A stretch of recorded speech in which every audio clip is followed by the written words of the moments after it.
os 14 princípios de Deming. Vamos falar hoje dos 14 princípios de Deming. Hoje, mais especificamente, vamos falar de 7 desses princípios. Em outro momento, vamos falar dos outros 7. E o Deming é uma das pessoas muito inspiradoras. E hoje a ideia é que nós falemos desses princípios dele. E é extraordinário porque, assim como ele trouxe uma revolução extraordinária na história do Japão, para a gente também esses princípios trazem uma revolução extraordinária. O primeiro princípio é adotar a constância de propósito. E aí o propósito é uma constância de propósito também de aperfeiçoamento. E aí, quando ele fala isso para empresas, é para as empresas aperfeiçoar produtos, aperfeiçoar serviços. E imagina como isso se aplica para a gente.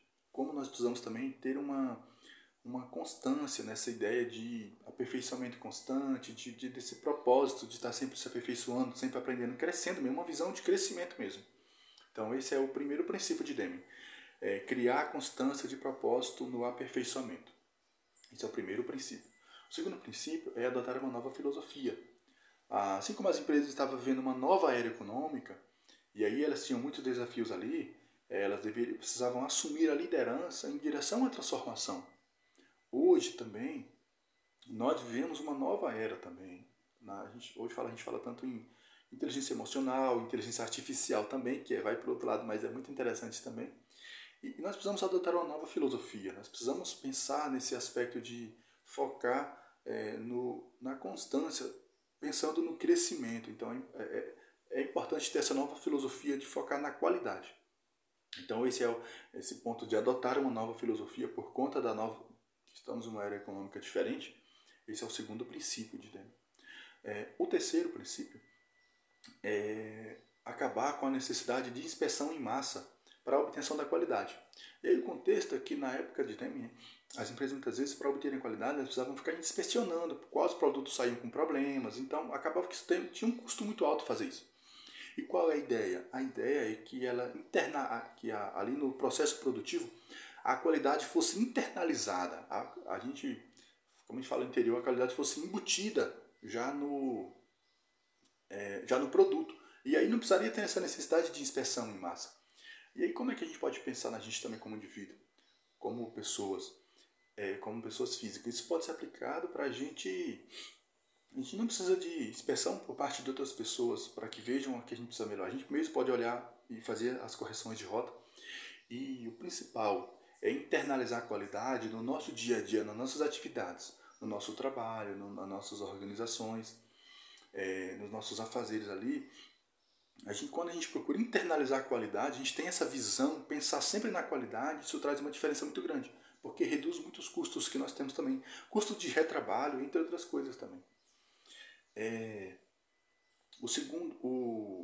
Esse foi o terceiro, né? O terceiro princípio, né? O quarto princípio é acabar com a prática de negócio compensador apenas no preço.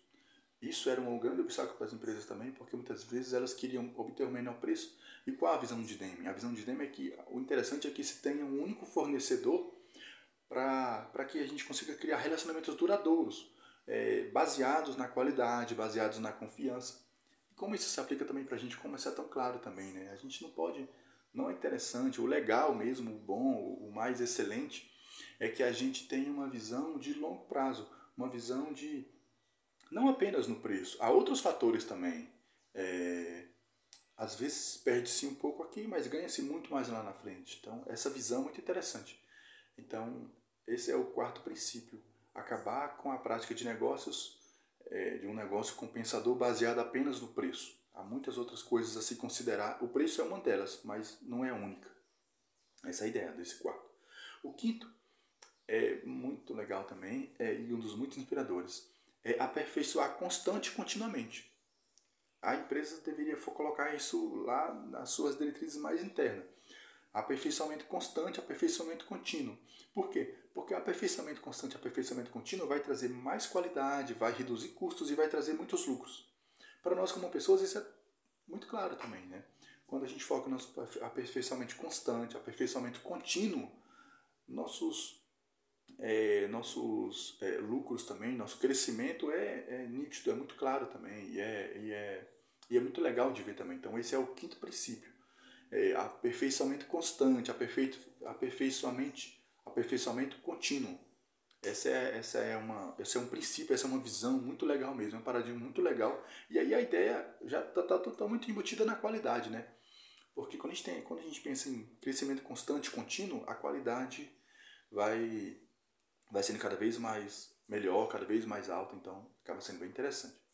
O outro também tem tudo a ver com o quinto também, o sexto princípio é fornecer treinamento no trabalho. E aí as empresas deveriam fornecer ali no local de trabalho mesmo treinamento dos funcionários. Isso ia trazer resultado, ia trazer mais qualidade. Como o DM tem uma visão de qualidade muito grande, a gente consegue perceber nos princípios dele.